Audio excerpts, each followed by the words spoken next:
ውሸት እያልክ ነበር ኮሜንት ላይ አይደል በረከት? በጣም የትኛው ውሸት? ሲጀመር ስለ አብ ወልድ መንፈስ ቅዱስ መጽሐፍ ቅዱስ ላይ የሚያስተምር ነገር የለም ስትል ነበር። ስለ አብ ስለ ወልድ ስለ መንፈስ ቅዱስ የሚያስተምር ነገር የለም የሚል ቃል ተናግረናል። አንተ የሚል ቃልም የለም ስትል ነበር። አላልኩም። እንደሱ ምንድን ነው ያልኩት? ከኔ ጋር አይደለም አያሽት አይደል? ምን ነበር ያልኩት? ስለ አብ ስለ ወልድ ስለ መንፈስ ቅዱስ የሚያስተምር የለም አላልኩም እንደሱ። እሺ ምንድን ነው ያልኩት ታዲያ? አይ እንደሱ እንደገና ልጠይቀኝ ነው ግን ዋሽታል ነበር የገባው። ለማንኛውም መጽሐፍ ቅዱስ ላይ ከኦሪት ዘፍጥረት እስከ ራዕይ ድረስ አምላክ አንድም ሶስትም ነው ብሎ ያስተማረ ነብይ የለም ነው ያለው። አለ ካልክ ማሳየት ትችላለህ።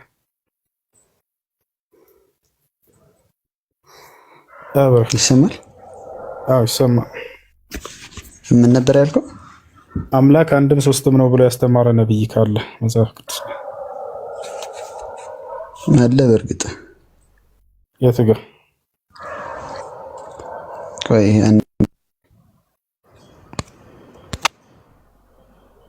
ኦኬ ችግር የለም ማውጣት ትችል ነበር። ግን ኢየሱስ ክርስቶስ በአብ በወልድ በመንፈስ ቅዱስ አጥምቋቸው ሲል ምንድን ነበር የተጣራው? ዛኔ ጥያቄው አምላክ አንድም ሶስትም ነው ብሎ ያስተማረ ነብይ አለ ወይ ነው። ኦኬ እሺ አሁን ጥቅሱን እንትን ባልልህም ባልዘጋጅም አንተ ግን ኢየሱስ ክርስቶስ በአብ በወልድ በመንፈስ ቅዱስ አጥምቋቸው ሲል የማንን ስም ነበር የጠራው? ስለ ስም ሳይሆን የጠየቁት ስለ አምላክ ነው። ስለዚህ አሁን አምላክ ቦታዎች ላይ ሄደ የአምላክን ምን ያክል አምላክ ስም ኢየሱስ ክርስቶስ አብ ወልድ መንፈስ ቅዱስ ብሎ የተናገረበት ለምንድን ነው? ሶስት አካሎችን ጠቀሰ። ማን ናቸው እነዛ ሶስት አካል የሚለውን አብራራለህ ነው። ችግር የለውም። መጽሐፍ ቅዱስ ስለሚያብራራቸው እሺ አብራራለህ። ቆይ አንዴ ተረጋጋ። እሺ እናብራራለህ። አብ ሌላ ነው፣ ወልድ ሌላ ነው፣ መንፈስ ቅዱስ ሌላ ነው። አብ ምንድን ነው ከተባለ አንዱ አምላክ ተብሎ የተገለጸው መጽሐፍ ቅዱስ ላይ እርሱ ነው፣ አንድ አምላክ። ወልድ ምንድን ነው ከተባለ የዚያ የአንዱ አምላክ መልእክተኛና አገልጋይ ነው፣ ሰው ነው፣ ነብይ ነው። አብ ግን በፍጹም እንደዛ አይደለም፣ አይገናኙም። ስለዚህ ያ ነው እንጂ አንድ አምላክ ተብሎ የተገለጸ ወይንም እንደ አምላክ ተብሎ የተገለጸ አብን ነው እንጂ የምታገኘው መጽሐፍ ቅዱስ ላይ እንደ ክርስቲያኖች እምነት አብ ወልድ መንፈስ ቅዱስ አንድ አምላክ የሚል ቃል የትኛውም ቦታ ላይ አታገኝም። አይ ቀጥላል። ኦኬ እሺ ስለ መንፈስ ቅዱስ አብራራልኝ እስኪ። እሺ መንፈስ ቅዱስ እርግብ ነው አይደለ? የለም እርግብ አይደለም ነው። እርግብ ፍጡር ነው። አንድ አውጣለት። አይዋ ስለዚህ መንፈስ ቅዱስ ፍጡር ነው ማለት ነው። መንፈስ ቅዱስ እርግብ ነው። አንድ ያሳይ አውቀዋለሁ። በእርግብ መልክ ተገለጠ ነው እንትን። አይዋ ያቺ የዛን ፍጡር ሆናለች አልሆነችም? እርግቧ ፍጡር ነች አይደል? እርግቧ ፍጡር ነች ብለሃል። እርግቧን ሆኖ ነው አይደል የመጣው? አሁን አንተ እርግብ ወደ እንስሳው ለመተርጎም ነው እንትን ያንተ ሐሳብ እንትን ለማለት ነው። መቼ መተርጎም ያስፈልገው ፍጡር ሆነ እንጂ ቀጥታ በቃ እንደዛ ለመተርጎም እንትን ነው። በቃ የሆነ ድክመቱን ለመግለጽ እንትን ማለት ነው። በረከቴ ምንም መተርጎም ያስፈልገው እና እርግብ ነው ብለህ ሙሉ በሙሉ መቀየር አትችልም። ሙሉ በሙሉ እንትን ማለት አትችልም። እርግብ ነው ብለህ ወደ እንስሳነት መለወጥ አትችልም። እንዴት ያው ተለውጦ አየነው እኮ መጽሐፉ ላይ ምን እናድርግ? ተለውጦ አይደለም እንስሳውን አይደለም እና ምንድነው ትርጓሜ ነው እንጂ እርግብ አልሆነ። መንፈስ ቅዱስ እርግብ የምን ምሳሌ ነው? አሁን እርግብ የምን ምሳሌ ነው? ምሳሌ ቀጥታ ነው የሆነው እያልኩህ እኮ ነው። ያው መጽሐፉ ላይ እናሳየህ። ቀጥታ እርግብ ነው የሆነው፣ ምሳሌ አይደለም። ቀጥታ የሆነ ምሳሌ ነው። አሁን እርግብ ለምን ተጠቀመበት? ማስረጃውን እንየው።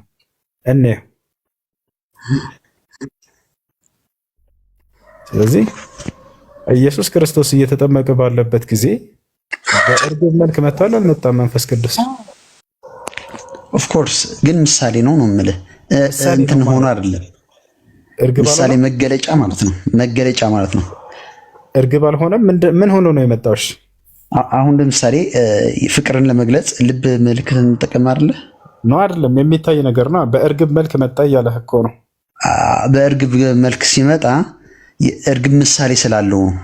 ገብቷል? ምንድነው ምሳሌ እንጂ መንፈስ እያለን እኮ የሚታይ ነገር እኮ አይደለም። መንፈስ ግን የሥላሴን ምስጢር ለመግለጽ አብ ከሰማይ ሆኖ ወልድ ሲጠመቅ መንፈስ ቅዱስ ደግሞ ወልድ ላይ ሲያርፍ አንድ አምላክ በሶስት እንትን በሐዲስ ኪዳን ተገለጠ። መንፈስ ቅዱስ ምን ሆኖ ነው የመጣው? ዲሲዝ ምን አልከኝ? መንፈስ ቅዱስ በምን መልክ ነው የመጣው? በእርግብ አምሳል እኮ። ስለዚህ እርግብ መስሎ መጣ ማለት ነው። እርግብ ሆኖ ሳይሆን በእርግብ አምሳል። አሁን የምትሰጠው ነገር ያለው ልብ ቅርጽ ቀርጸን አሁን ልብ እኮ የሱ እንትን እኮ የለውም። ፍቅር ለመፈታ ዝም ብለህ አንድ አባት አምጣልን። ቶ ፍልስፍና አንተ ይሆንና እንደሱ ብሎ ይፈታልህ አንድ አባት ስጠን እስኪ። ከእንትኖች ከእምነት አባቶች እንትን አሁን ምንም ማስረጃ ምንም አያስፈልገውም። ገብቷል? ዛኔ በእርግብ መልክ ሲመጣ እንትን ለማሳሳት እየተጠቀመበት ያለው ቋንቋ እንጂ እንትን ወደ መልስ ግባ። ለማሳሳት እየተጠቀም ምናምን አትበል። መጽሐፍ ምንም ጥያቄ በደንብ እንትን ብያለሁ። ገብቷል? እና ደግሞ እንትን ስትልም ነበር እኔ ክርስቲያን ነኝ ያለ ማንም እንትን የለም። የክርስትና አመጣጥን በደንብ ታውቃለህ አንተ። ነገር ግን መጽሐፍ ቅዱስ አያውቅም። በጣም የትኛው ቦታ ላይ መጽሐፍ ቅዱስ ላይ እኔ ክርስቲያን ነኝ ያለ ነብይ የለም። አንተ በደንብ ታውቃለህ። ክርስቲያን እንዴት እንደተባሉ በደንብ ታውቃለህ ስትናገር ስለምሰማ ማለት ነው። ጠላት ነው ክርስቲያን ያላቸው እንጂ እግዚአብሔርና ነብያቶች አይደሉም። ክርስቶስን ስለሚከተሉ ክርስቲያን ተባሉ። ስለዚህ እግዚአብሔር ክርስቲያን ሆኖ ብሎ ያዘዘበት ቦታ የለም አይደል? ኦልሬዲ ስለነበር ነው። አሁን እኮ ነበር። ጥያቄውን በቀጥታ ለምን እንደማትመልስ አይገባኝም። የሆነ ጥያቄ እጠይቃለሁ የሚመልስ ምንድነው ጥያቄሽ? እግዚአብሔር ክርስቲያን ሆኖ ብሎ ያዘዘበት ቦታ አለ ወይ? ክርስቲያን አድርጎ ስለፈጠራቸው ክርስቲያን ሆኖ አይልም። የቱ ጋር ነው ክርስቲያን አድርጎ ፈጠራቸው የሚለው ማስረጃ? ክርስቲያን ሆኖ ስለተፈጠሩ ኦልሬዲ ማስረጃ ክርስቲያን ሆኖ አይልም። ክርስቶስን ስለተቀበሉ የላኩት እግዚአብሔር ስለተቀበሉ ሰዎች ክርስቲያን ሆኖ ተፈጥረዋል የሚለው የቱ ጋር ነው ያለው? ኦልሬዲ ተፈጥሯል። እንትን ከመጀመሪያው ማስረጃ ነው ስተኛል እኮ በረከት። የቱ ጋር ጥቅስ አዳምና ሔዋን ክርስቲያን ስለነበሩ ክርስቲያን ተባሉ። ከዛ በኋላ ክርስቲያን ለመሆናቸው ማስረጃ አሁን እኮ ክርስቲያን በደንብ ታውቃለህ እኮ እንትን ታሪኩን እኮ በደንብ ሸምድደህ ማስረጃው ራም ታውቃለህ አታውቅም ሳይሆን ማስረጃ የቱ ጋር ነው? አዳምና ሔዋን ክርስቲያን ነበሩ የሚለው ነበሩ። ምንም ማስረጃ አያስፈልገውም። ክርስቲያን ነበሩ እንዳለ ጥያቄውን እኮ ማስረጃ አያስፈልገውም በማለት ጨረሰው። ምን ታድርግ እንዴ? ያለ ማስረጃ እምነት ይወራል እንዴ? ፈጣሪ አምላክና ነብያቶች ደንግገውታል ወይ ብላችሁ ሄዳችሁ ብትፈልጉ መጽሐፍ ቅዱስ ላይ የትኛውም ቦታ ላይ እግዚአብሔር ክርስቲያን ሆኑ ብሎ ያዘዘበት ቦታ የለም። እንዲሁም ነብያቶች ክርስቲያን ሆኑ ብለው ያዘዙበት ቦታ የለም። እኔ ክርስቲያን ነኝ ብለው የተናገሩም የሉም። እንደው አንድ የአምላክ ነብይ ተጠቅሶ ስሙ አከሌ ነብይ ክርስቲያን ነበር ተብሎ የተጠቀሰ የለም። ከአምላክም ዘንድ ከነብያትም ዘንድ እነዚህ ሶስት መሰረታዊ ነጥቦች ምንም አይነት አስተምሮ የላቸውም፣ እውቅናም የላቸውም። ወደ ኢስላም ስትመጡ ግን ይህን ቃል በቃል ታገኛላቸው። አምላክ አላህ ራሱ ሙስሊሞች ሆኑ ብሎ ያዘዘን ራሱ ነው። እስልምናን እኔ ራሴ ነኝ የደነገግኩላቸው እያለ ይናገራል። ነብያቶችም እንዲሁ ሙስሊሞች ሆኑ እያሉ ሲያዙ እናያለን። ነብያቶች እንዲሁ እኛ ሙስሊሞች ነን እያሉ ሲናገሩ ታያላችሁ። የነብያት ተከታዮች ሐዋርያቶች ቃል በቃል እኛ ሙስሊሞች ነን ሲሉ ታገኛላችሁ። በቁርአን ላይ ቃል በቃል እኛ ሙስሊሞች ነን እና ይህን ይመስላል። ኪዱ ካለሽ ቤት ሽማሽ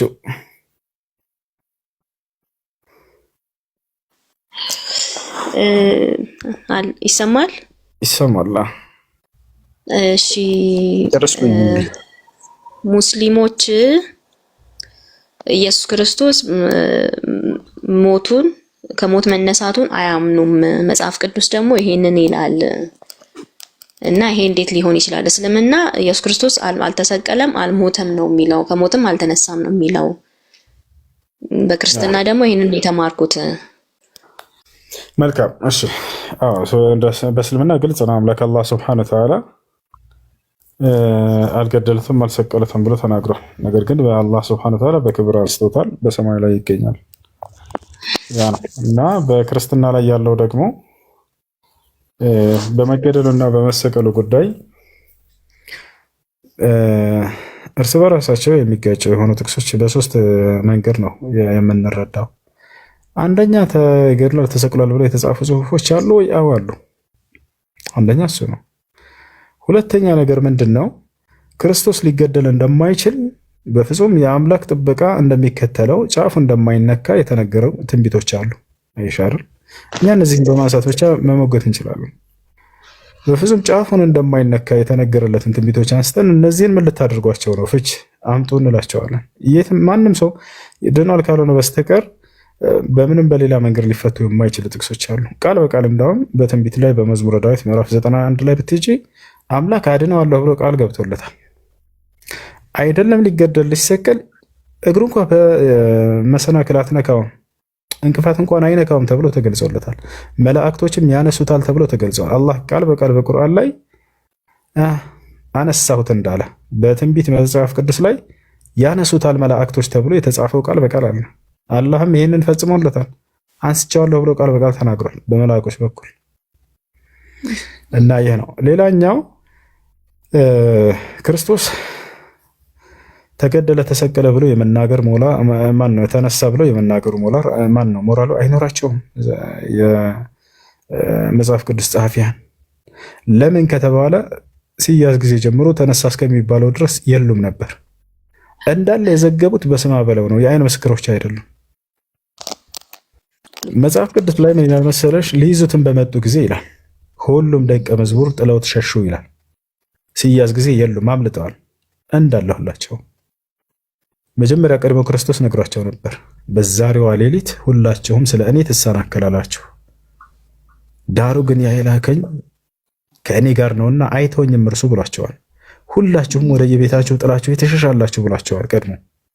እንዳለውም ልክ ፈሪሳውያን ሊይዙት ሲመጡ ጊዜ ሁሉም ደቀ መዝሙር ጥለውት ሸሹ ይላል መጽሐፉ። ሁሉም ብሎ ጽፎታል። ተመልከች፣ አንድ እንኳ የቀረ የለም። ሁሉም ሸሽተው ከሆነ ሊያዝ በሚል ጊዜ ማን አይተን የጻፈው? ልክ ተነሳ ሲባል ጊዜ ጭራሽ አላዩም።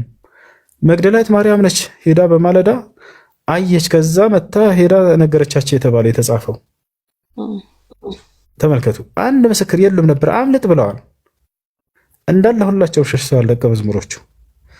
ታዲያ አይንም ምስክር ያልሆኑ አካሎች እንዴት ነው ይሄን ነገር የመናገሩ ሞራል ያላቸው? አንዳቸው እንኳን አላየም፣ የለም ነበር ነው። እና ይሄን ይመስላል። እነሱ ምስክሮች ሊሆኑ አይችሉም ማለት ነው። ስለ ኢየሱስ ክርስቶስ እስልምና ምን ያህል ቦታ አለው? ክብሩስ እስከምንድን ነው?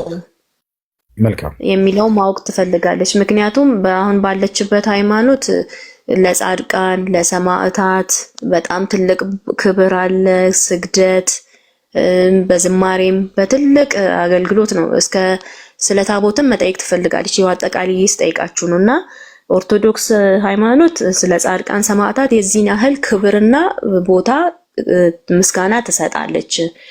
እና ይሄ ሁሉ ነገር መጽሐፍ ቅዱስ ላይ የለም የምትሉ ከሆነ ስለ ኢየሱስ ክርስቶስ እስልምና ወይም ቁርአን ምን ያህል ቦታ አለው? ምን ያህል ክብር አለው?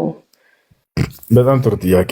ኢየሱስ ክርስቶስ በእስልምና ያለው ቦታ በጣም የተከበረ ቃል በቃል የተከበረ ብሎ ገልጾታል አምላካችን አላህ ሱብሓነሁ ወተዓላ።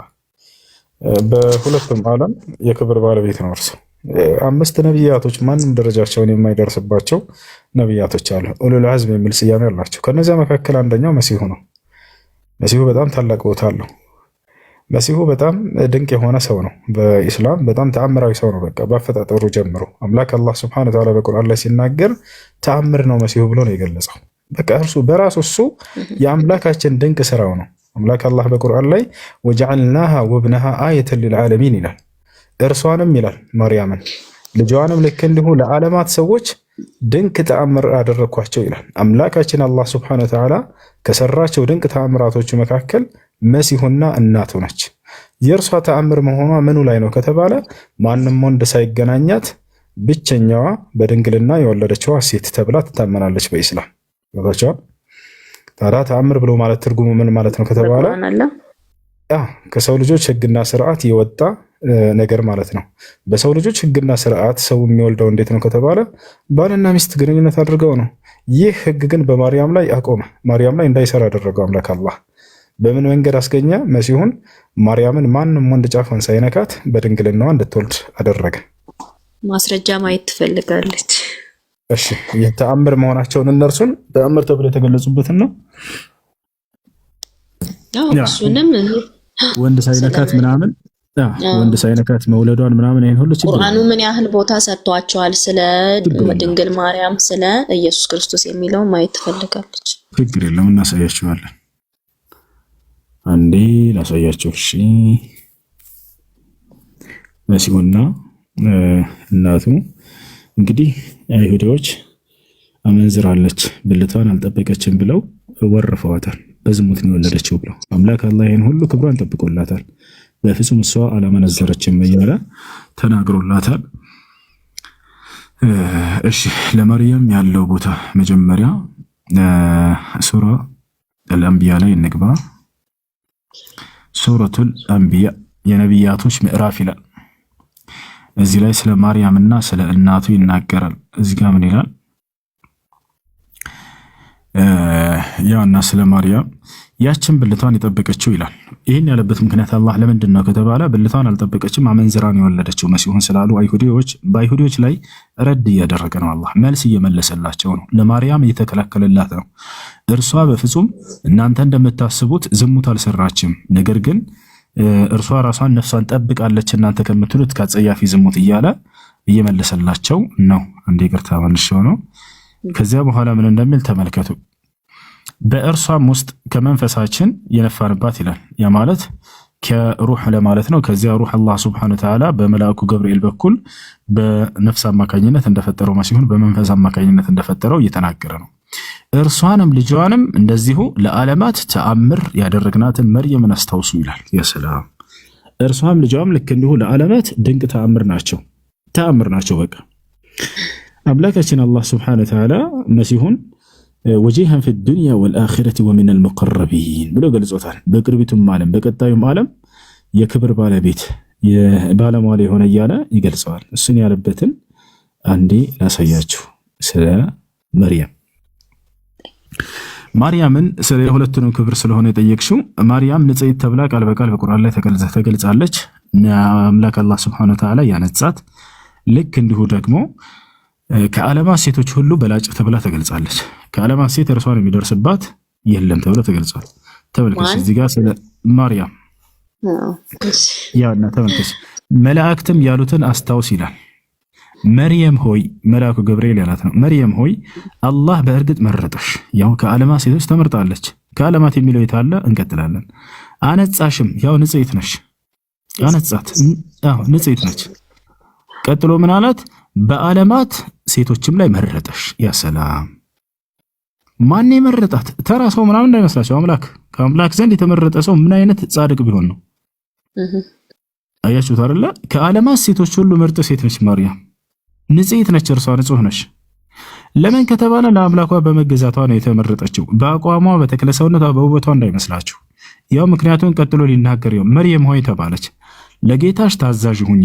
ያው በመታዘዟ ነው የተመረጠችው። በጣም አምላኳን የምትገዛ ነበረች። ለጌታሽ ታዘዥ፣ ስገጅም፣ ከአጎንባሾችም ጋር አጎንብሽ። ያ ማለት ከሰጋጆች ጋር ስገጅ እየተባለ እየተነገራት ነው ማለት ነው።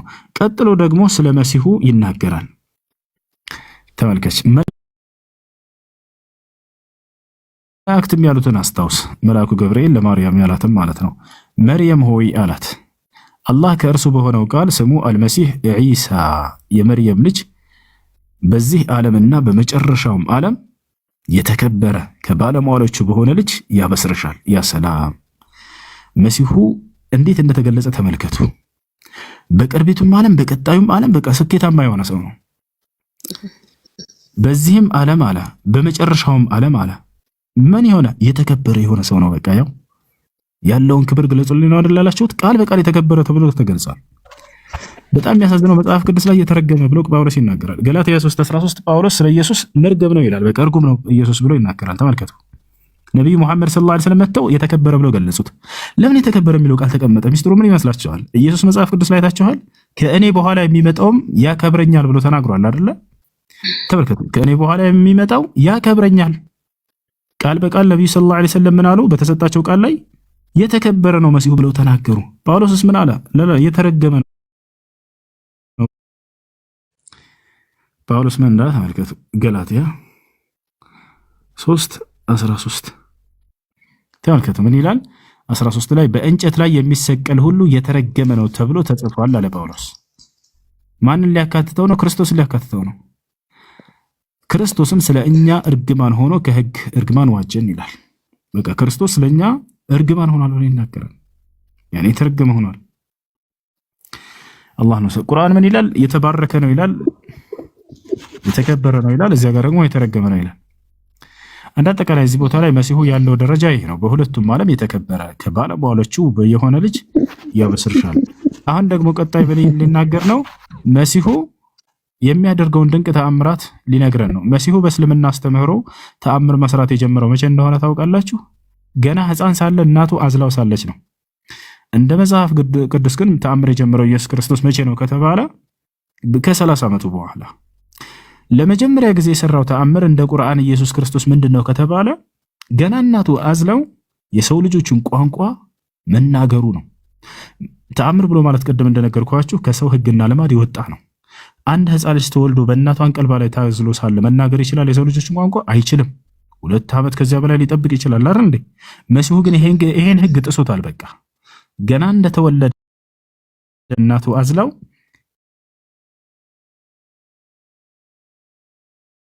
ለእናቱ ክብር መጥቶ ተከላክሎላታል። እኔ በፍጹም በዝሙት የተወለድኩ ሳልሆን የአምላክ የአላህ አገልጋይና ነብይ ነኝ መልእክተኛ ነኝ ብሎ ተናግሯል። የተናገረውን ቃል ሁሉ አሳይሻለሁ። እዚህ ጋር ምን ይላል አላህ? በህፃንነቱና ልክ እንዲሁ በወጣትነቱ ለማለት ነው። ይሄ በከፍኒስናቱ ያለው ሰዎችን ያናገራል ከመልካሞቹም ነው ይላል። ያው ከጻድቆቹ ነው መሲሁ ከመልካሞቹ ነው፣ በህፃንነቱ ያናገራል ይላል። ስለዚህ እንደ እስልምና አስተምህሮ መሲሁ ተአምር መስራት የጀመረው ገና ህፃን እያለ ነው። አየሽ፣ እንደ ክርስትና አስተምህሮ እስከተባለ ከ30 ዓመቱ በኋላ ነው የሰራው። ተአምር ምንድነው? ገና ለመጀመሪያ ጊዜ ኢየሱስ ክርስቶስ ወደ መጽሐፍ ቅዱስ ሄደን ብለን ስናይ አስካሪ መጠጥ ነው ለሰዎች የሰራው። ዮሐንስ ወንጌል ምዕራፍ 2 ቁጥር 1 ሄዳችሁ ብታዩ ኢየሱስ ክርስቶስ ሰርግ ይጠራል። በዚያ በሰርግ በተጠራበት ቦታ ላይ ለሰዎች ውሃ አምጡ ላላቸውና ጋኑን ሙሉ አላቸው። ውሃ ሞሉ። ያንንም ወደ ወይን ጠጅ ቀየረላቸው፣ አጠጣቸው። ያንን ዲያቆን ሄኖክ ሲናገር አስካሪ መጠጥን የሰራላቸው ህዝቡን እያለ ይናገራል። ተመልከቱ። የትኛው ነው ታዲያ የመሲሁን ክብር የጠበቀለት? አስካሪ መጠጥ ለሰዎች ተአምር ነው ብሎ ሰርቶ የሰጠ ነብይ? ወላሂ መሲሁ ይሄን አላደረገም በፍጹም። ነብያቶች ከአስካሪ መጠጥ አይደለም ለሰዎች ሊያጠጡ ያስጠነቅቃሉ፣ አትጠጡ እያሉ ይሻላል። ነገር ግን እዚህ ቦታ ላይ የሰራው ተአምር ምንድነው ከተባለ በህፃንነቱ መናገሩ አንደኛ። ያ ንግግር መናገሩ ዓላማው ምንድነው ከተባለ ደግሞ ያችን የተከበረች እናቱን በዝሙት እንዳይወረፉበት መላሽ ሆኖ ነው የመጣው መሲሁ። ገብቶሻል? እርሱ በአንቀልባ ላይ ሆኖ እንዲናገር ያደረገበት ምስጢሩ አምላካችን አላህ Subhanahu Wa Ta'ala ይሄን ተአምር አይተው መሲሁ በዝሙት እንዳልተወለደ እውነትም የአምላክ ድንቅ ስራና ተአምር እንደሆነ አይተው እንዲያምኑና እንዲመሰክሩ ነው በዚያ ዘመን የነበሩ ሰዎች። እሺ፣ አሁን እዚህ ቦታ ላይ ቀጥሎ መሲሁ ስለ መሲሁ ይናገራል። መሲሁ የሚገርምሽ እዚህ ተመልከች፣ ጽሕፈትንና ጥበብንም ተውራትንና እንጅልንም ያስተምረዋል። ያው ከእውቀት አንጻር የተሰጠው እውቀት ደግሞ መሲሁ ይሄ የሚደንቀው ነው። አላህ Subhanahu Wa Ta'ala የአራት መጽሐፍቶችን እውቀት እንደሚሰጠው ይናገራል። ወዩዓልሙሁ الكتاب والحكمة والتوراة والإنجيل ይላል። መሲሁ ኦሪትን ያውቀው ነበር። ምን ያውቅ ነበር? ኦሪትን ያውቃል፣ ተውራትን ያውቃል፣ እንጅልንም ያውቃል፣ ቁርአንን ያውቃል፣ ሐዲስን ያውቃል። ኢማም ሐሰን አልበስሪ እዚህ ቦታ ላይ ጽሕፈትና ጥበብ የተባለው ቁርአንና ሐዲስ ነው ብለው ፈስረውታል። ለምን እንዲያውቅ ተደረገ መሲሁ ክርስቶስ ቁርአንና ሐዲስን? ቁርአንና ሐዲስ እኮ የነብዩ ሰለላሁ ዐለይሂ ወሰለም ህግና ስርዓት ነው ለተወለዳቸው የተሰጠ እስከ ዘመኑ ፍጻሜ። ለምንድን ነው ማወቁ የተፈለገው ለእርሱ? ምክንያቱም ዳግም መሲሁ ይመጣል ብለን እናምናለን። የዛኔ በሚመጣ ጊዜ በምድር ላይ አስተዳዳሪ ይሆናል ለምድር ሰዎች። የዛኔ ታዲያ የሚያስተዳድረው በምንድን ነው ከተባለ በቁርአንና በሐዲስ ነው። ስለዚህ ያንን አሳወቀው አላህ Subhanahu Wa Ta'ala ቀድሞ፣ ምክንያቱም ዳግም ስለሚያወርደው ስለሚመጣ። ይሄን ትውልድ የሚያስተዳድረው በምንድን ነው? ነብዩ ሰለላሁ ዐለይሂ ወሰለም የኡምኩም ቢኪታቢላሂ ወሱነቲ ያሉ የዘመኑ ፍጻሜ ከመድረሱ በፊት ዳግም መሲሁ ከሰማይ ይወርዳል በመላእክት ታጅቦ ብለው ነብዩ ሰለላሁ ዐለይሂ ወሰለም ተናገሩና የዛኔም በእኔ ቁርአንና ሐዲስ ይመራቸዋል አሉ። በአላህ ቃልና በእኔ ሱና ይመራቸዋል። ስለዚህ እዚህ ቦታ ላይ ሐሰን አልበስሪ ምን አሉ? ጽሕፈትንና ጥበብን ያሳውቀዋል የተባለው ቁርአንና ሐዲስ ለማለት ነው ብለው ተናገሩ። ቀጠለ የመሲሁ ክብር። አሁንም እዚህ ቦታ ላይ ደግሞ ቀጣይ የሚናገረው 49 ላይ መሲሁ የሰራቸው ተአምራቶች ናቸው። አንደኛ ከጭቃ የወፍ ቅርጽ ሰርቶ እፍ ብሎ በአላህ ፍቃድ በራሪ እንድትሆን ያደርጋታል። ሁለተኛ ደግሞ ሙታኖችን በአላህ ፍቃድ ያስነሳቸዋል። ሶስተኛ ደግሞ መናገር የማይችሉ ድዳ ሰዎችን እንዲናገሩ አፋቸውን ይከፍትላቸዋል። አራተኛ ደግሞ ተመልከቱ፣ ይህን ሁሉ ተአምር ያደረገው መሲሁ እዚህ ጋር ቦታው ላይ ተገልጿል። ቀጥሎ ደግሞ የሚነግራችሁ ስለምንድን ነው ከተባለ ተመልከቱ፣ መሲሁ ከተሰጠው ሌላው ስራ ምንድን ነው? ህግጋቶችን መሻር። በመሲሁ ህግ ላይ ለምሳሌ ማን ነው እንደታስታውሱ ከሆነ በሰንበት ቀን መስራትን አላህ Subhanahu Wa Ta'ala ለመሲሁ ሰጥቶት ነበር። በሰንበት ቀን ስራ ክልክል ነበር በሙሴ ዘመን። ገብታችኋል? ያንን ህግ መጥቶ እንዲሽር ስልጣን ተሰጠው ከአላህ Subhanahu Wa Ta'ala ዘንድ። የሰንበት ጌታ ነኝ ሲል ጊዜ እንግዲህ አምላክ ነው ማለት ነው ወደ ማለት ይራል ክርስቲያኖች። ነገር ግን ጌታ ነኝ ማለት እዛ ቦታ ላይ ያንን የሰንበትን ቀን የመሻርን ስልጣን ስለተሰጠው ነው። ገብታችኋል አይደል? እዚህ ቦታ ላይ ለምሳሌ አላህ Subhanahu ሲናገር ይላል ከተውራትም ከእኔ በፊት ያለውን ያረጋግጥኩኝ ሲሆን አለ። ማለት የሙሴ መጽሐፍ የምክድ አይደለሁም እያለ ነው። ያረጋግጣለሁ የዚያንም በእናንተ ላይ እርም የተደረገውን ከፊል ለእናንተ ፈቅድ ዘንድ መጣሁላችሁ ከጌታችሁም በሆነ ተአምር መጣኋችሁ አለ። አይሽ እነዚህ ሁሉ ተአምራቶች ከአላህ የተሰጣቸው ናቸው። ታዲያ መሲሁ የሚፈልገው ነገር ምንድነው? ከሰዎች ወደሚለው እንምጣ። አሁን ከስካሁን ሁሉ ትልቁ ዋና የመጣበት ዓላማ ይሄ ነው። በደንብ አስተውሉ። አላህን ፍሩ አላቸው መሲሁ ለህዝቦቹ። ታዘዙኝም አላቸው። ምንድነው እንዲታዘዙት የፈለገው? ምንድነው ያዘዛቸው? ቀጣይ ላይ ተናገረ። የመሲሁ ትእዛዝ ይሄ ነው። በቃ አላህ ጌታዬና ጌታችሁ ነው፣ ስለዚህ ተገዙት፣ ይህ ቀጥተኛ መንገድ ነው አላቸው ይላል። አላሁ አክበር። መሲሁ የመጣበት ትልቁ ዓላማ ይህች ትእዛዝ ነች። በቃ ሌላ አይደለም። ስለ አምላኩ ሊያስተዋውቅ ነው የመጣው። አምላኬን ተገዙ ሊላቸው ነው ለሰዎች የመጣው። ነገር ግን ሰዎች ይሄንን ትምህርቱን ትተው የሰራቸው ድንቅ ተአምር ላይ በመንጠልጠል በቃ ይሄን ሰራህ ማለት አንተ ጨርሰናል አምላክ ነህ ብለው ካዱት። እዚህ ጋር ተንጠለጠ፣ እዚህ ጋር አለቀ። በቃ የክርስትና እምነት ይሄን ተአምር ሰርተሃልና ሙታንን አስነስተሃል፣ በቃ አምላክ ነህ አንተ፣ ሌላ አንፈልግም አሉት። ላ የፈለገ የመጣበት ዓላማ ይሁንና እዚህ ጋር ስለ አምላኩ ሊያስተምር ነው የመጣው። አምላኩ ሊሰብክ ነው የመጣው። አምላኬን ተገዙ፣ ያው ጌታዬና ጌታችሁ እርሱ አላህ ብቻ ነው አላቸው። ሐዋርያቶች ምን አመኑ የሚለውን ቀጥሎ ሊነግረን ነው። ሐዋርያቶች ምን እንዳሉ ተመልከቱ። ኢሳ ከእነርሱ ክህደት በተሰማው ጊዜ ይላል ከይሁዳውያኖች በቃ ካዱት፣ አስተባበሉት። ወደ አላህ ተጨምረው ረዳቶቼ እነማን ናቸው አለ። ሐዋርያቶች ምን አሉ? እኛ አላህ ረዳቶች ነን። ያ ማለት እኛ የአላህን ዲን የምንረዳንን የአላህን ዲን እስላምን የምናስተላልፍነን ማለት ነው። ሐዋርያቶች ምን እንዳሉ ተመልከች። በአላህ አምነናል አሉ። ከዚያስ እኛም ትክክለኛ ታዛዦች መሆናችንን መስክር አሉ ይላል። ከዚያስ ጌታችን ሆይ አሉ አላህ Subhanahu Wa Ta'ala ባወረድከው አመንን፣ በተውራት በኢንጂል ማለት ነው። መልእክተኛውንም ተከተልን። መሲሁን እንደ መልእክተኛ ነው የተቀበሉት። ከመስካሪዎቹም መዝግበን አሉ ይላል። አይሻርም? ከዚያ በኋላ ስለ መሲሁ ሊናገር ነው። በመሲሁ ላይ አይሁዶች ተንኮልና ሴራን ከዚያ በኋላ ጸለሰሱበት። አላህ ምን አለ? ይህን ተንኮልና ሴራቸውን ለመግደል ለመስቀል ማሴራቸውን አይሁዶችም አለና አምላካችን አላህ አይሁዶችም አደሙ። ያ ማለት ተንኮል አሰቡበት፣ በእርሱ ላይ አሴሩበት ነው። አላህም አድማቸውን መለሰባቸው። ያን በመሲሁ ላይ ያሰቡትን ተንኮልና ሴራ አከሸፈባቸው። እንዳይገደል እንዳይሰቀል በቃ ወሰነ። አላህም ከአድመኞች ሁሉ በላጭ ነው አለ። ከዚያ ቀጥሎ ምን አለው? ለመሲሁ ሊያናገረው ነው አምላካችን አላህ። አላህም ባለ ጊዜ አስታውስ። ኢሳን ምን ሊለው ነው? አላህ ኢሳ ሆይ አለው እኔ ወሳጅህ ነኝ አለው። ወደ እኔ ማንሽህ ነኝ። በቃ እኔ ልወስድህ ነው፣ ላነሳህ ነው ወደ ሰማይ። በቃ ከማን ሊነጥቀው? ከእነዚያም ከካዱት ሰዎች አጥሪህ ነኝ አለው። ማናቸው እነዛ የካዱት? አይሁዳውያኖች፣ ክርስቶስነቱን መሲህነቱን ያልተቀበሉ፣ እርሱን ለመግደልና ለመስቀል ያሴሩትን። አይሻርላ በቃ አጠራሃለሁ አድንሃለሁ ብሎ ቃል ገባለት። እወስድሃለሁኝ አነሳሃለሁኝ፣ ጫፍህን አይነኩም ጠላቶችህ አለው። ኢሳ ሆይ እኔ ወሳጅህ ነኝ፣ እኔም ማንሽህ ነኝ፣ ከእነዚያም ከካዱት ከአይሁዶች አጥሪህ ነኝ አለው። አይሻር። ስለዚህ መሲሁ ዒሳ ዓለይሂ ሰላም ቦታና ደረጃው ይሄ ነው። እስከ መጨረሻው ህይወቱ ድረስ በዚህ ምድር ላይ እስካለበት ጊዜ ድረስ ክብርን ጠብቆበታል። መጨረሻም ላይ ክብሩ የተጠበቀ ነው። ለነዚያ ወንበዴ አይሁዶች አሳልፎ አልሰጠውም። ይወደዋልና ያከብረዋልና ዳግም ከሰማይ ያወርደዋል የዘመኑ ፍጻሜ ከመድረሱ በፊት። ከዛም በኋላ ምድር ላይ ቢቆየን ቆይታ ቆይቶ እንደማንኛውም ሰው ፍጻሜው ይሆናል ማለት ነው። ይሄን ይመስላል። ስለ ማርያም ባጭሩ ሁለት ነገር ብቻ ልንገርሽ። ማርያም አላህ በቁርአን ላይ ጻድቅ ሴት ብሎ የገለጻት ሴት እርሷ ነች። ወኡሙሁ ስዲቀቱን ይላል፣ እናቱም ጻድቅ ነች ይላል። ነቢያችን ሰለላሁ ዐለይሂ ወሰለም ስለ ማርያም ምን አሉ ከተባለ ጽድቅናን የተጎናጸፉ በዚህ ዓለም ብዙ ናቸው፣ ከነዚያ መካከል ማርያም አንደኛዋ ጻድቅ ነች ብለው ተናግረውላታል። ሐዲስ ላይ ሲናገሩ ምን አሉ መሰለሽ? አፍضل ቃል ነብዩ ሰለላሁ ዐለይሂ ወሰለም أفضل نساء أهل الجنة 4 لا كمل من الرجال كثير ولم يكمل من النساء إلا 4 وهم مريم وآسيا وفاطمة خديجة ከወንዶች ምሉእነትን ወይንም ጽድቅናን የተጎናጸፉ ብዙዎች ናቸው አሉ። ከነዚያ ከሴቶችም ልክ እንዲሁ ከሴቶች መካከል ጻድቅ ከተባሉት መካከል ማርያም ነች አንደኛዋ ብለው ተናግረውላታል። በምድራዊ ህይወቷ ጻድቅ ነች ብለው ዘጉት ነብዩ ሰለላሁ ዐለይሂ ወሰለም። በቃ የምድር ፋይሏ በቃ ተዘግቷል። ጻድቅ ነች ብለው አረጋግጠውታል። ምንም አይነት እንከን ያልተገኘባት ንጹህ ሴት ነች እርሷ። በቀጣዩ ዓለምስ ያላት ደረጃ ምንድነው ከተባለ ነብዩ ሰለላሁ ዐለይሂ ወሰለም የቀጣዩን ዓለም ደረጃዋን ተናገሩ።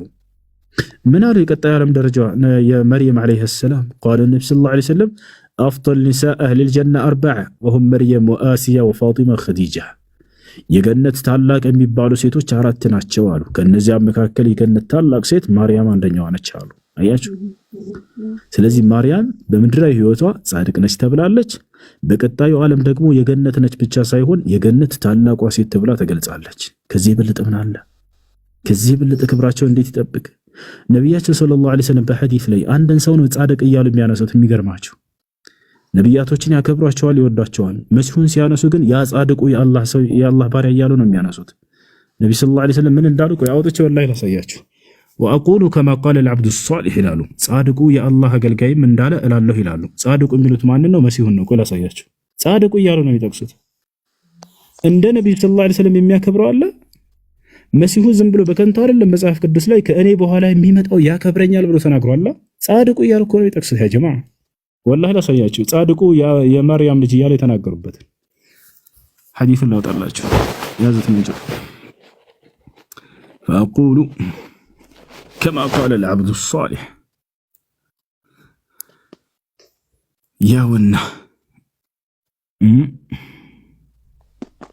ያውና እዚህ ጋር ተመልከቱ። ترمذي لا ታገኙታላችሁ። ወደ አማርኛ ልቀይርላችሁ።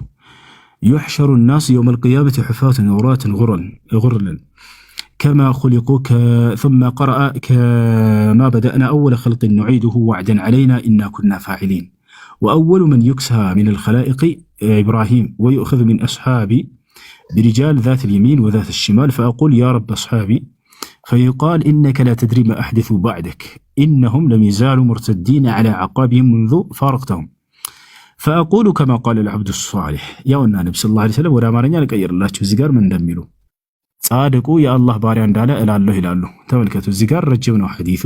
ነገር ግን ጻድቁ የአላህ ባሪያ ብለው የተናገሩበትን ላሳያችሁ። ይታያችኋል። ስለዚህ ጻድቁ ባሪያ እንዳለው እላለሁኝ ይላሉ ነብዩ ሰለላሁ ዐለይሂ ወሰለም። እላለሁ የሚለው እዚህ ጋር ተመልከቱት። ጻድቁ የአላህ ባሪያ ብለው ይጠቅሱታል። ይታያችኋል።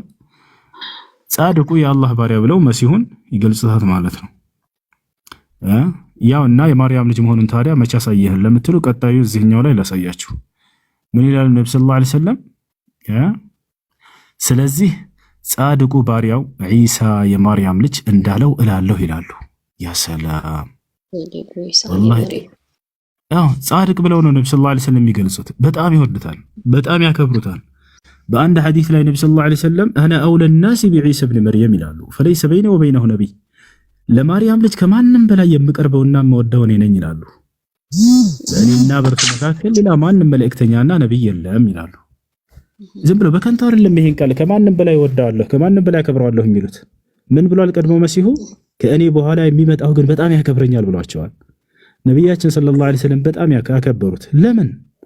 የመሲሁን ክብር አይሁዲዎች እንዳለ ጥለውበታል። ይሄ በዝሙት የተገኘ ነው ሐሰተኛ ነው ብለው ውድቅድቅ አድርገውበታል። ነገር ግን ቀጣዩ ነብይ የሚመጣው የእርሱን ክብር ይጠብቅለታል። በቃ ነብያችን ሰለላሁ ዐለይሂ ወሰለም ሲያነሱት ጊዜ ጻድቁ እያሉ ነው የሚያነሱት። በተለየ መልኩ በጣም ይወዱታል፣ በጣም ያከብሩታል። ይሄ ነው። ዋው ካላበዛው አንድ ብቻ ለጨምር አንድ ብቻ እሺ አንድ ብቻ እና በደንብ ግልጽ እንዲሆንላት ነውና ስለ ነብያችን መሐመድ ሰለላሁ ዐለይሂ ወሰለም ነው መጠየቅ የምትፈልገው። ታመልኩታላችሁ። ብዙ ጊዜ በእኛ አካባቢ የሚሰማው በጣም ከፈጣሪ እኩል ስሙ እንደሚነሳ ነውና ታመልኩታላችሁ ወይ? መርሐባሽ እኛ ነብዩ ሰለላሁ ዐለይሂ ወሰለም ስለ ራሳቸው እንዲናገሩ የተነገሩት ቃል አለ። ወል ኢንማ አነ በሸሩም ሚስልኩም ይላል። እኔ ልክ እንደናንተ ሰው ነው ይበላቸው ይላል። ሰው ናቸው እንደማንኛውም ሰው። ከኛ የሚለዩት ታዲያ በምንድነው ከተባለ ዩሃ ኢለየ አንማ ኢላሁኩም ኢላሁ ዋሂድ፣ ወደኔው መለኮታዊ ራእይ ይወረዳል። በቃ አለቀ። ይሄ ነው ከሰው የሚለያቸው የአምላክ ቃል ስለሚወረድላቸው እንጂ በሌላ በፍጹም አይደለም። ታመልኳቸዋላችሁ ወይ? አናመልካቸውም። እኛ እናመልካቸውም በፍጹም። የምናመልከው ማንን ነው? አላህ ሱብሓነሁ ወተዓላን ብቻ ነው። በአላህ ላይ ሌላን አካል ማምለክ በፍጹም ትልቅ ክህደት ነው እንደ እስላም። ታዲያ የእርሳቸው ስም መነሳቱ ከአምላክ ጋር ምንድነው? አምልኮ አይደለም ወይ ለምትሉ ምን ተብለው ነው የተነሱት ነው? አምላክን እንደ አምላክ ነው የምናስቀምጠው፣ መልእክተኛን ደግሞ እንደ መልእክተኛ እንቀበላለን።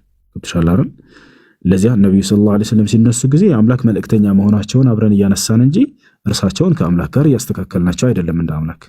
ለምሳሌ ሸሃዳ ሲባል ጊዜ እንዴት ነው ከተባለ አሽሀዱ አን ላ ኢላሃ ኢለላህ ወአሽሀዱ አነ ሙሐመድ ረሱሉላህ። እዚህ ጋር የአምላክም ቃል ተነስቷል፣ የነብዩ ሰለላሁ ዐለይሂ ወሰለም ቃል ወይንም ስማቸው ሁለቱም ተነስቷል። ግን በምን መንገድ ነው የተነሳው ነው ዋናው ቁም ነገር።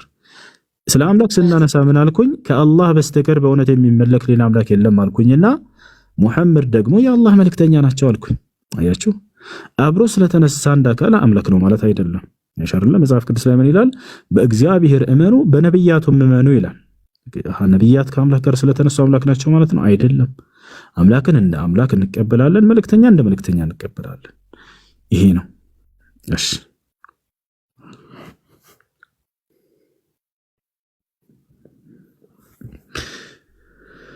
ሌላ ጥያቄ አለሽ ኪዱ? አሎ تسمعن كلامي ولا አለው? እሺ አይሰማም? ይሰማል። እሺ ሌላ ጥያቄ የለሽም? እሺ በቃ እና ምንድነው የሚሆነው?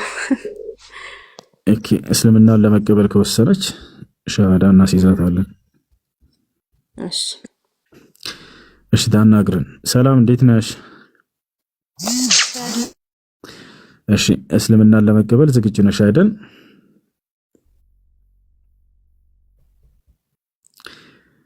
ይሰማል?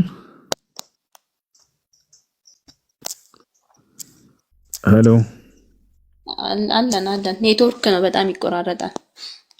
እሺ ችግር የለውም። እስልምናን ለመቀበል ዝግጁ ነሽ? አዎ። እሺ የምለውን ቃል አብረሽ እየተከተልሽ በይ። እሺ አሽሀዱ አላ ኢላሃ ኢላላህ ወአሽሀዱ አነ ሙሐመደን ረሱሉላህ። ማሻአላህ ለአላህ ምስጋና ይገባው። ከዚህ በኋላ ሙስሊም ሆነሻል። አሁን ያልሽው ቃል የሸሃዳ ቃል ወይንም የምስክር ቃል ይባላል። ማንኛውም ሰው ወደ እስልምና ሲገባ ጊዜ የሚሰጠው የምስክር ቃል ነው። ትርጉሙ ምን ማለት ነው? አሽሀዱ አን ላ ኢላሃ ኢለላህ ማለት እነሆ ከአንዱ አምላክ ከአላህ በስተቀር በእውነት የሚመለክ ሌላ አምላክ የለም ብዬ መሰክራለሁ ማለት ሲሆን፣ ወአሽሀዱ አነ ሙሐመድ ረሱሉላህ ማለት ደግሞ ሙሐመድም የአላህ መልእክተኛና ነብይ ናቸው ብዬ መሰክራለሁ ማለት ነው። አንድ ሰው እስልምና ሲቀበል ጊዜ ምን ያገኛል ወደሚለው ስንመጣ ጊዜ የመጀመሪያው ያገኘው ትልቁ ነገር ያን የፈጠረውን አምላኩን አላህን አገኘ። ከዚህ የበለጠ ትልቅ ስኬት የለም እዚህ ዓለም ላይ ለሰው ልጅ በህይወቱ ትልቅ ስኬት ብሎ ማለት ያን የፈጠረውን አምላኩን ማግኘትና እርሱን መገዛት ነው። በቃ የተፈጠርንበት ዓላማም ይሄው ነው። አምላካችን አላህ ሱብሓነሁ ወተዓላ ለምን እንደፈጠረን ሲናገር ምን ይላል? ወማ ኸለቅቱል ጂነ ወልኢንሰ ኢላ ሊያዕቡዱን፣ ሰዎችን አልፈጠርኳቸውም እኔም በብቸኝነት እንዲገዙኝ እንጂ አለ። በቃ ይሄ ነው። ስለዚህ አንደኛው አምላካችን አላህ ሱብሓነሁ ወተዓላን ማግኘት ትልቅ ጸጋ ነው። ከጎናችን እዚህ ዓለም ላይ በርካታ አካሎችን ሲያመልኩ እናያለን ፍጥረታቶችን። ነገር ግን የነብያቶችን መንገድ አግኝታችሁ ነብያቶችና አብርሃም እና ኢስሐቅ እና ያዕቆብ ሲያመልኩት የነበረውን ያን አንድ አምላክ የማይሞተውን ዘላለማዊ ሕያው የሆነውን አንድና ብቸኛ የሆነውን እርሱን አምላክ አግኝታችሁ ማምለክ ወላሂ ትልቅ ደስታ ነው፣ ትልቅ ስኬት ነው። ሌላኛው ነገር ምንድነው? አንድ ሰው እስልምናን በመቀበል የሚያገኘው በሰለመበት ቀን ያለፈ ኃጢአት ሁሉ ይማርለታል። አምላክ አላህ ወደ እርሱ ተመላሽ ባሪያዎቹን ከኃጢአት ንጹህ አድርጎ ነው የሚቀበላቸው። አምላክ አላህ ባለፈው ማንነታችሁ የሚይዛቸው አይደለም። አላህ በቁርአን ላይ ይህን ሲያጸድቅ ምን ይላል? በሱረቱል አንፋል ላይ ቁል ሊለዚነ ከፈሩ ኢየንተሁ ይግፈር ለሁም ማ ቀድ ሰለፍ ወኢየዑዱ ፈቀድ መደት ሱነቱል አወሊን ይላል። ሙሐመድ ሆይ ለእነዚያ ለካዱት ሰዎች እንዲህ በላቸው ካሉበት ክደት ቢቆጠቡና ወደ እኔ ቢመለሱ ያለፈ ኃጢአታቸውን ሁሉ እምርላቸዋለሁ በላቸው ይላል። በሌላ ቦታ